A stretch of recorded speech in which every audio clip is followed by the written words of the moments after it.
तो वो चरणों में गिर गए, बोले जय हो भगवान, आपके दर्शन हो गए प्रत्यक्ष।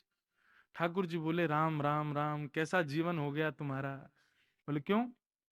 वो संडीले में तो तुम बढ़िया घोड़ों पे घूमते थे, सोने के सिंहासन पर बैठते थे, हैं 56 भोग का भोग लगाते थे, और यहाँ पे देखो ब्रजवासियों के यहाँ अंजलि फैला करके मांगते हो, नंगे पांव चलते हो, पैरों में कांटे लगते हैं, रज में सोते हो।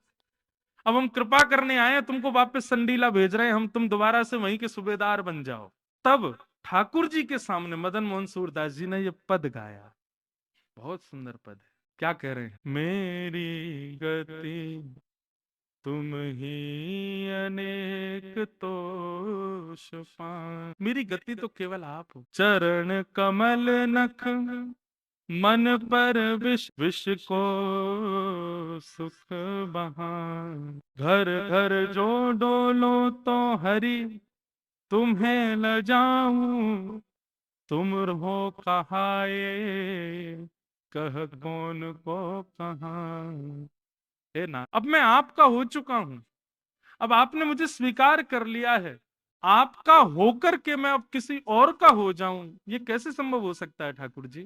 मैं ब्रजरज को मैंने माथे से लगा लिया, यहाँ के ब्रजवासियों की मधुकरी मैंने पाली, एक बार आपकी तरफ मुख कर लिया, अब दोबारा पीछे मुड़ करके मैं नहीं देख सकता। नाथ मुझ पर कृपा करो, ऐसा अनुग्रह करो, मुझे वापस संडीले मत भेजो।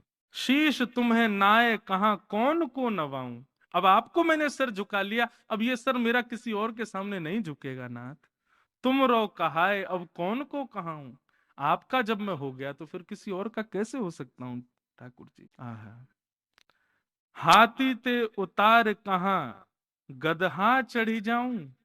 बोले ठाकुर जी, पहले तो मैं गधों पे घूमता था संडीले में जब था, पर अब वृंदावन आकर के ये ब्रजरज तिलक लगा रहा हूं, हाथ में माला लिए घूम रहा हूं, युगल नाम मंत्र का उपासना कर रहा हूं, ब्रजवासियों के घर की मधुकरी पा रहा हूं, इसका मतलब अब मैं हाथी पे चढ़ गया हूं। हाथी पे चढ़ने के बाद भला कोई गधे पे जाता है दोबारा?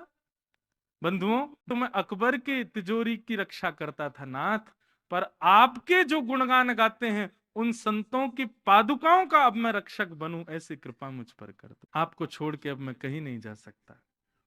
ये भक्ति की पराकाष्ठा, तो इसे कहते हैं दास्य भाव। श्रवणम कीर्तनम विष्णु स्मरणम पाद सेवनम अर्चनम वंदनम दास्यम।